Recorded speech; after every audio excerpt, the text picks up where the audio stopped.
Hello hitters, my name is Coach L, this is Anthony, and we'd like to welcome you to the batting cages at Tower T. Today we are going to review some of the basic terms of hitting. When I teach hitting, I like to teach it in 4 different cues. But before we get started into our terms/cues of hitting, we have to establish a base. A base is where the power comes from. It involves our feet. So when I teach the base, I like to teach my hitters to have their feet about shoulder width apart and their knees with a slight bend. This keeps them in a strong athletic position waiting for the pitch. So the base, if we look at Anthony's feet here, his feet are both shoulder width apart and he's got a slight bend in his knees. That is a strong base to be a successful hitter. The first cue I like to teach my hitters is hands. I prefer my hitters to have their hands at about shoulder level and about 4 to 6 inches away from their body. They should have a firm but loose grip on the bat. You should not be able to see forearm flexion in the bat, or in the forearms, pardon me.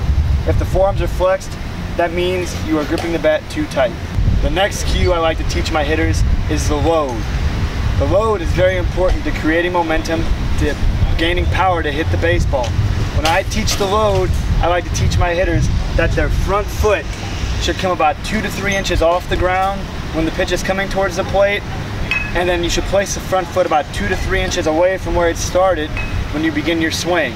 This creates power, this creates a weight shift in the hips, and gets you driving through the baseball.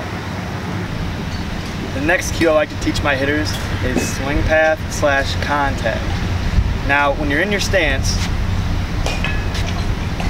you have a top hand and a bottom hand. The bottom hand helps you keep on the baseball. This is a hand that you take to the ball with the knob where the ball is going to be. It's important that you keep this hand going towards the ball because this goes with your shoulder, and your hand and shoulder go the same spot. The top hand is the hand that drives the bat through the zone. When it comes down, boom, this is the hand that's bringing the power and the contact through and taking the ball the distance you want it to go. When teaching the swing path, I like to use the visual example of the Nike swoosh.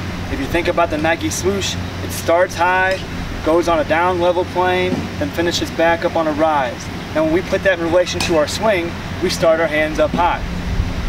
When the swing path begins, the hands come through the zone, down on that flat level plane, making contact, staying through the ball, and finishing back high. If you think about that in relation to the Nike swoosh, they are very similar in comparison. The final cue that I like to teach my hitters is the follow through. This cue is mostly overlooked and can create a lot of problems in your swing. When you've developed all this power and momentum and ready to attack the baseball, if you just stop your swing once you make contact with the baseball, it's not going to go anywhere. As you can tell, there was not a lot of power or force on that swing.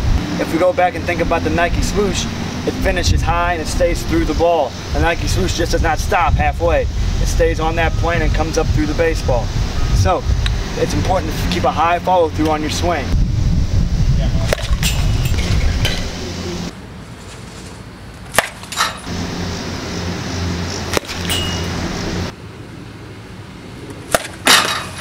I hope this video taught you some of the basic terms and concepts of hitting.